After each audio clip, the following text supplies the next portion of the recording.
এত বড় সংসারে তার বাবার রোজগারে কিছুই হয় না।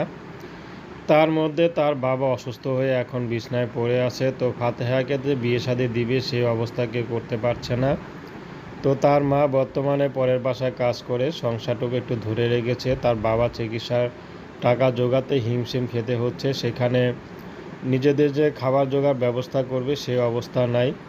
তো মেয়েকে যে এখন বর্তমানে টাকা পয়সা খরচ করে বিয়ে দিবে সে ব্যবস্থা হচ্ছে না। তো ফাতেহার একটি কথা যে আমি স্বামীর কোনো টাকা পয়সা চাই না, ফ্যামিলি চাই না। স্বামী যদি ভালো হয়, আমাকে যদি রিক্সা চালিয়ে 3 বেলা ডাল ভাত খাওয়াতে পারে, একটু ভালো কাপড় চোপড় দিতে পারে, তাতেই আমি খুশি।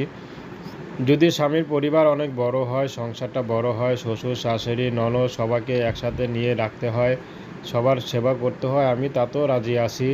তো আজ ফাতেহা এখন বিয়ে শাদী করবে। তো বিয়ে শাদী করবে, যদি কোনো ভালো মানুষ পায় তাহলে সে করতে রাজি আছে। যদি ফাতেহার কথাগুলো শোনে, কে যদি টাকা পয়সা ছাড়া